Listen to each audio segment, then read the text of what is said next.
ഞാൻ തുടങ്ങിയത് കുഞ്ഞുനാളിലെ ഒരു നോമ്പുതുറ ഓർത്തുകൊണ്ടാണ്.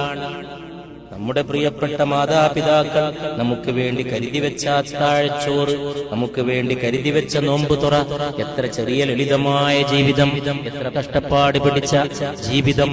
അവരൊക്കെ പലരും ഖബറിന്റെ അടിയിലേക്ക് യാത്ര ചെയ്തു പോകുമ്പോ അവർക്ക് അല്ലാഹു മഗ്ഫിറത്ത് നൽകട്ടെ. ഈ സദസ്സിലുള്ള എന്റെ ബഹുമാനപ്പെട്ട സഹോദരന്മാരും സഹോദരിമാരോടും ഞാൻ അപേക്ഷിക്കുകയാണ്, ഒരു നിമിഷം അത് മനസ്സിലൊന്ന് സങ്കല്പിക്കാൻ. ഖബറിൽ കിടക്കുകയാണ് കഫൻ ചെയ്ത നമ്മുടെ ദേഹം. നമ്മുടെ ഉറ്റവരും ഉടയവരും ഖബറിന്റെ മീതെ മണ്ണ് വാരിയെറിഞ്ഞ് അവര് പോകുന്ന പോക്കിൽ ചെരുപ്പിട്ട് ഭൂമിയുടെ മീതെ ചവിട്ടിയിട്ട് ബന്ധുക്കൾ അകന്നു പോവുകയാണ്. കഠോരമായ ഖബറിലെ ചോദ്യോത്തരത്തിലേക്ക് കൊണ്ടുപോകുന്നതിനു മുമ്പ് അവർ നടന്നു പോകുന്ന ശബ്ദം നിങ്ങൾ കേൾക്കുമെന്ന് പുണ്യ റസൂൽ